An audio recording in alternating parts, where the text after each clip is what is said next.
Apakah akan menjadi hal yang salah saat kita mempelajari serta menguak kebenaran dari alam semesta ini hanya karena doktrin dan dogma yang telah mendarah daging di diri kita?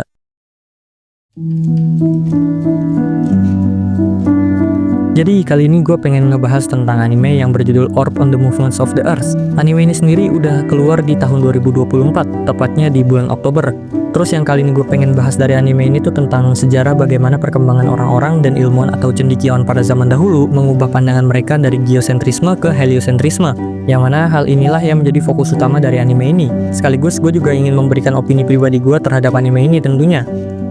Untuk disclaimer dulu nih, buat kalian yang mungkin belum menonton anime Orb on the Movements of the Earth ini, gue sarankan untuk menonton terlebih dahulu animenya, karena pembahasan gue kali ini bakalan ada unsur spoilernya cuy.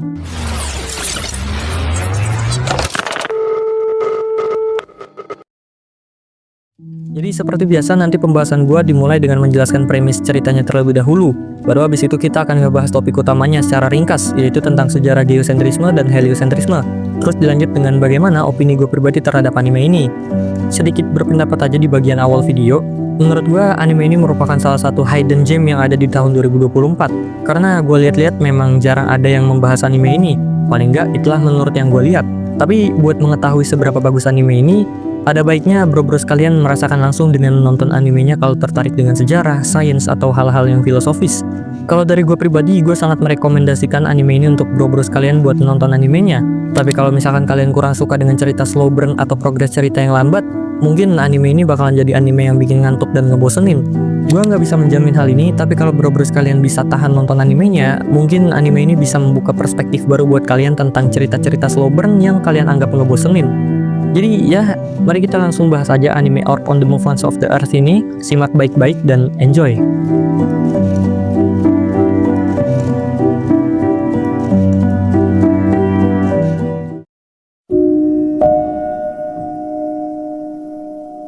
Jadi premis dari anime ini tuh simpelnya berlatar di Poland Middle Age atau Polandia abad pertengahan, lebih tepatnya di abad ke-15. Pada masa itu, orang-orang menjadikan doktrin dan perintah gereja sebagai sesuatu yang harus dipatuhi dan diikuti secara mutlak. Bila mana mereka melanggar atau sampai tidak mau mematuhi aturan-aturan atau kebijakan-kebijakan yang dibuat oleh gereja pada masa itu, mereka akan langsung dihukum dengan alasan sebagai bentuk penebusan dosa, entah dalam bentuk penyiksaan atau dalam bentuk hukuman mati sekalipun. Bahkan pada saat itu, membahas hal-hal tentang ketuhanan sekecil apapun merupakan hal yang sangat sensitif. Lalu untuk ceritanya sendiri, anime ini bercerita tentang Rafal yang memiliki minat dan rasa suka yang tinggi terhadap bidang ilmu astronomi. Suatu hari si Rafal ini ditugaskan oleh ayahnya untuk bertemu dengan salah satu pendosa yang telah bertobat, yang mana dia ini merupakan seorang ilmuwan dan peneliti dalam bidang ilmu astronomi. Tapi ternyata penembusan dosa itu hanyalah sebuah kedok untuk menutupi dan menyembunyikan penelitiannya tentang teori heliosentris, yang mana teori itu bertentangan dengan teori geosentris dari gereja. Lalu dari pertemuan itulah nantinya Rafal akan mempelajari dan meneliti tentang teori heliosentris sekaligus membuka cerita utama dari animenya. Nah, kurang lebih itu dia tadi premis dari anime Orb on the Movements of the Earth ini. Selanjutnya mari kita masuk ke dalam pembahasan tentang sejarah teori heliosentris dan geosentris.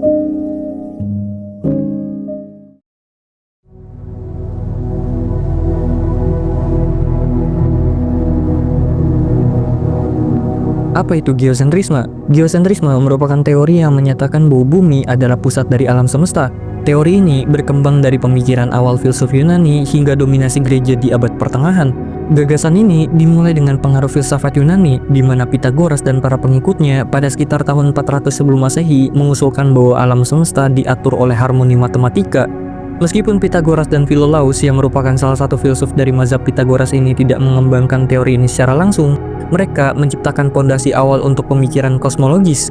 Philolaus bahkan mengusulkan ide yang berbeda, di mana ada api pusat sebagai pusat alam semesta yang bukan bumi, namun konsep ini tidak bertahan lama. Pada sekitar tahun 350 sebelum Masehi, Aristoteles memformalkan gagasan bahwa bumi adalah pusat dari alam semesta. Ia berpendapat bahwa bumi adalah objek berat yang stabil di pusat, sementara benda-benda langit seperti matahari, bulan, dan bintang-bintang berputaran mengelilinginya dalam lingkaran sempurna. Aristoteles membagi alam semesta menjadi dua wilayah, yaitu dunia bawah atau sublunar yang terdiri dari elemen-elemen yang berubah seperti tanah, air, udara, dan api, serta dunia atas atau superlunar yang dianggap sempurna dan tidak berubah dengan planet dan bintang bergerak dalam lingkaran yang sempurna. Ide ini sangat berpengaruh dalam filsafat dan sains barat selama berabad-abad karena sesuai dengan logika dan pengamatan kasar pada masa itu. Sekitar tahun 150 Masehi, Claudius Ptolemaios, seorang ahli astronomi dari Alexandria, Mesir, menyusun model geosentris yang lebih rumit dalam karyanya, tetapi sangat berpengaruh dalam bidang astronomi pada zamannya, yaitu Almagest.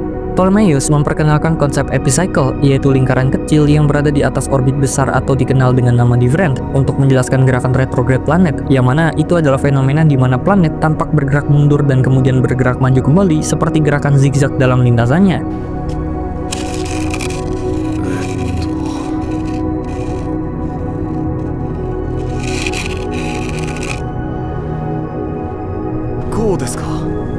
Ah, いいだろう。これが展開における最大の謎、惑星の逆行だ。人類はこの原因を解明することは諦め、せめて計算は可能にしようと努めた。その結果、理論は複雑化し、用いられる仮説も増えた。全ては惑星が前にだけ進んでくれないからだ。でも実際は違ったんだ。惑星は前にだけ進みながら後戻りしてたんだ。 Tapi untuk mengenal lebih dalam, dari sini kita akan sedikit membahas buku berjudul Almagest karya Claudius Ptolemaios ini untuk mengetahui apa isi dari buku ini dan mengapa bisa seberpengaruh itu. Almagest atau dalam bahasa Yunani yaitu matematik sintaksis yang berarti komposisi matematika adalah sebuah karya monumental yang ditulis oleh Claudius Ptolemaios, seorang astronom, matematikawan, dan geografer dari abad kedua Masehi. Buku ini menjadi tonggak penting dalam sejarah astronomi karena menyajikan model geosentris alam semesta yang bertahan selama lebih dari 1000 tahun hingga era Kopernikus dan revolusi ilmiah. Isi utama dari Almagest adalah penjelasan dan pengembangan sistem geosentris, di mana bumi ditempatkan di pusat alam semesta, sementara matahari, bulan, dan planet-planet lainnya bergerak dalam orbit melingkar di sekitarnya. Ptolemaios menggunakan konsep different dan epicycle untuk menjelaskan pergerakan kompleks benda langit, termasuk gerak retrograde planet yang pada masanya sangat sulit dipahami. Buku ini terdiri dari 13 bagian yang mencakup aspek astronomi. Ptolemaios memulai dengan memperkenalkan dasar-dasar geometri bola dan sistem koordinat langit yang digunakan untuk menentukan posisi benda-benda langit. Selanjutnya, ia membahas fenomena seperti panjang hari, gerhana, dan pergerakan matahari serta bulan. Dia juga membuat katalog bintang yang berisi sekitar 1022 bintang yang diklasifikasikan berdasarkan lokasi dan magnitudonya.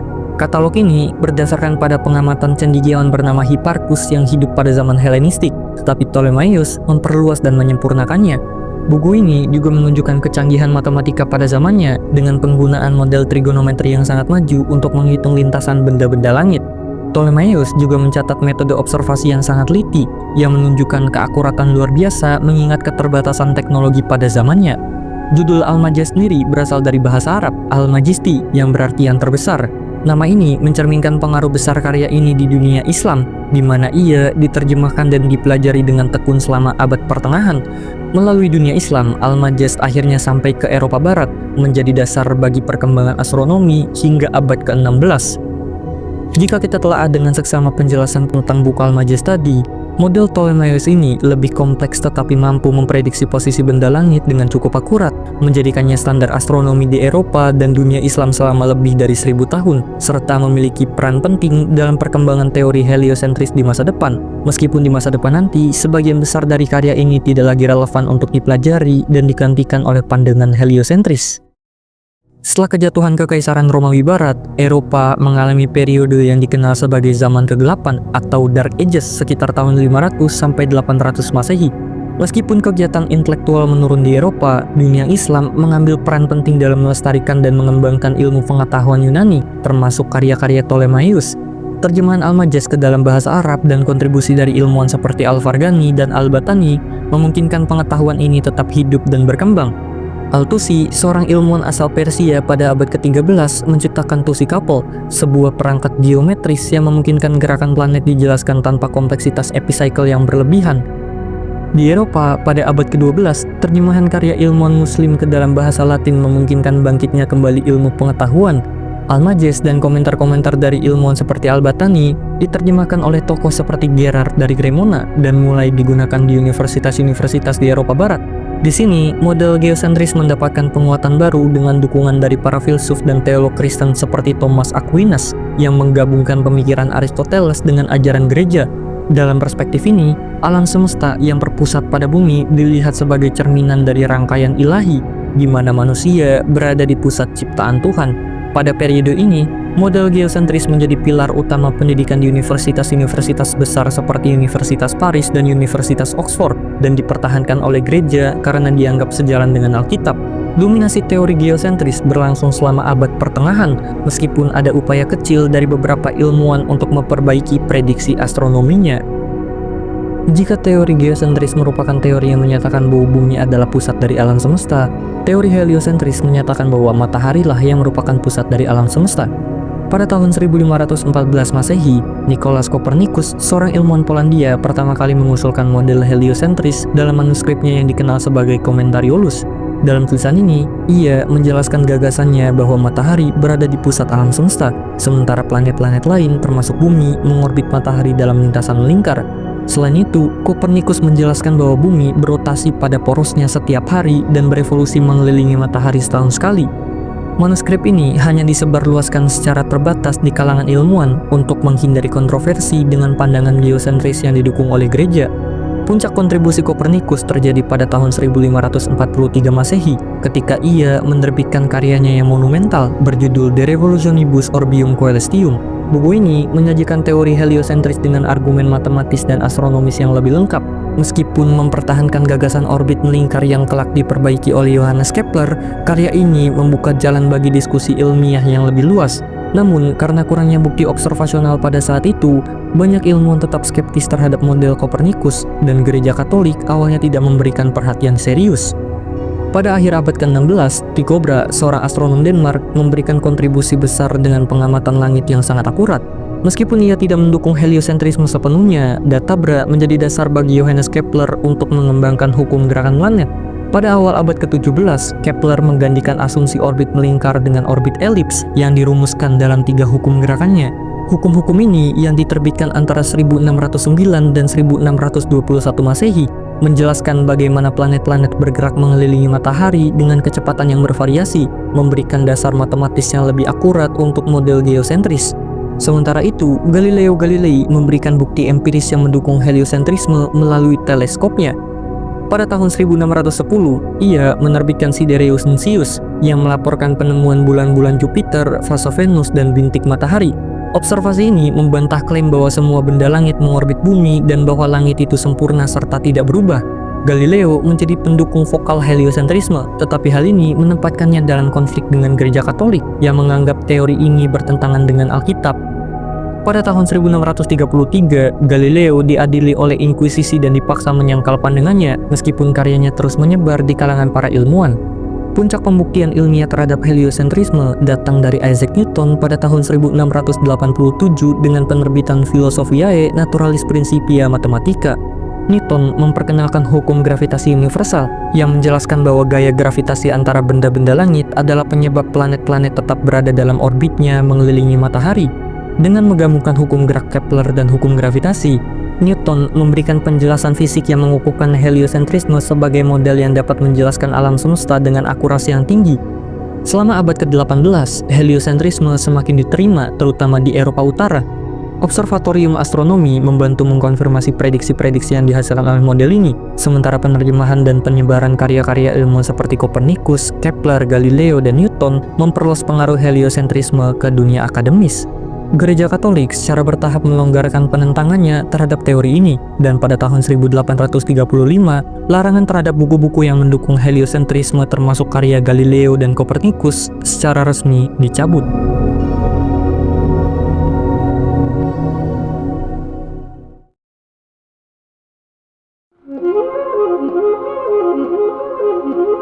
Para filsuf dan cendekiawan seperti Aristoteles, Ptolemaios, Copernicus, Galileo, dan yang lainnya telah menorehkan nama mereka dalam sejarah. Mereka bahkan juga menggoreskan tinta ke bumi ini dengan pemikiran-pemikiran dan gagasan milik mereka masing-masing, sehingga ketika keberadaan mereka tidak ada lagi di dunia ini, setidaknya mereka tidak benar-benar mati. Para tokoh protagonis dalam anime Orb on the Movements of the Earth juga tidaklah mati dengan sia-sia. Mereka mungkin tidak ada lagi di dalam ceritanya, tetapi mereka tidak benar-benar mati. Akan selalu ada karakter yang akan memiliki rasa penasaran dan rasa keingintahuan yang besar. Akan selalu ada karakter yang ingin menguak kebenaran dari alam semesta. Akan selalu ada karakter yang ingin terus belajar. Dan karakter-karakter itulah yang akan meneruskan hingga sampai akhirnya mereka lah yang akan mewariskannya. Pada akhirnya akan tiba masa bahwa kita sebagai manusia akan menghadapi kematian. Untuk sebagian orang, kematian mungkin menjadi momok yang sangat menakutkan. Tetapi meskipun begitu, kematian bukanlah sesuatu yang semestinya kita takuti. Karena tidak pernah benar-benar hidup merupakan hal yang lebih menakutkan. Jalanilah hidup ini dengan sepenuhnya, hiduplah dengan penuh makna dalam setiap momennya. Hiduplah dengan mencari nilai-nilai yang bisa membuat kita tidak menyesal karena telah hadir di dunia ini. Hidup dan pelajarilah arti dari hidup ini meskipun hal itu tidaklah mudah dan berat. Dengan itulah setidaknya kematian kita menjadi hal yang tidak sia-sia.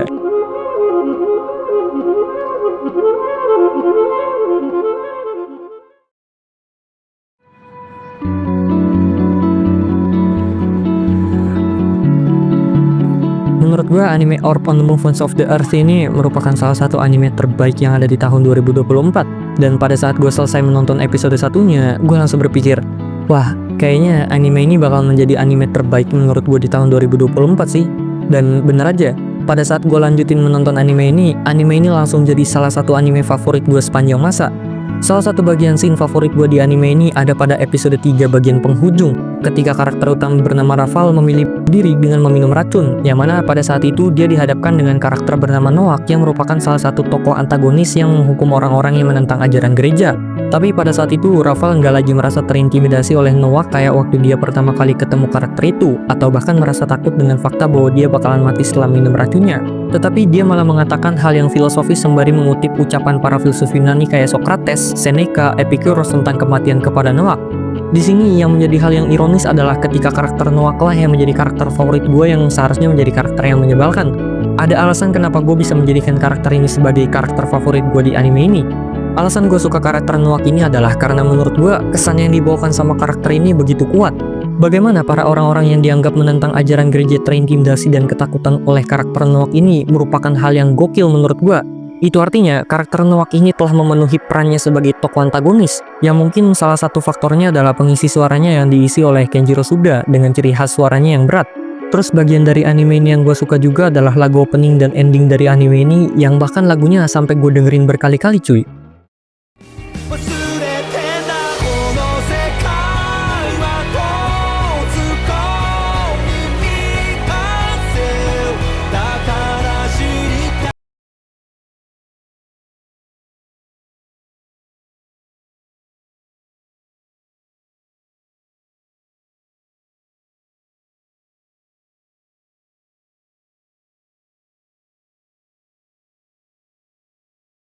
Untuk hal lain yang gue suka dari anime ini adalah tema yang dibawakan oleh anime ini, dan juga peran tokoh protagonis yang berpindah seiring berjalannya cerita. Ini menjadi salah satu hal yang menarik sekaligus unik sih selama gue menonton animenya. Seakan-akan yang menjadi tokoh utama dalam anime ini bukan lagi entitas yang berwujud, melainkan sebuah ideologi dan kebenaran itu sendiri. Jadi itulah dia pembahasan singkat dan ringkas mengenai sejarah tentang bagaimana orang-orang yang pada masa itu akhirnya merubah pandangan mereka dari geosentrisme ke heliosentrisme.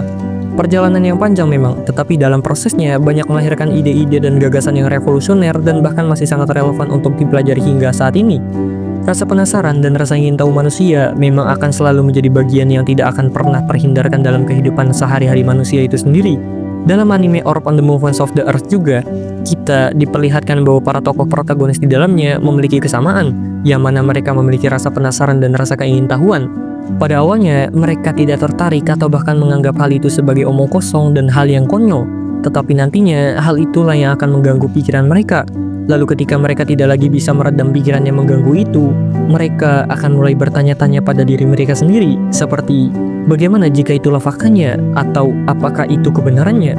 Ketika rasa penasaran itu mulai tumbuh semakin besar, pada akhirnya, saat itulah mereka mulai mencari tahu serta menguak kebenaran yang tadinya mereka anggap omong kosong dan konyol.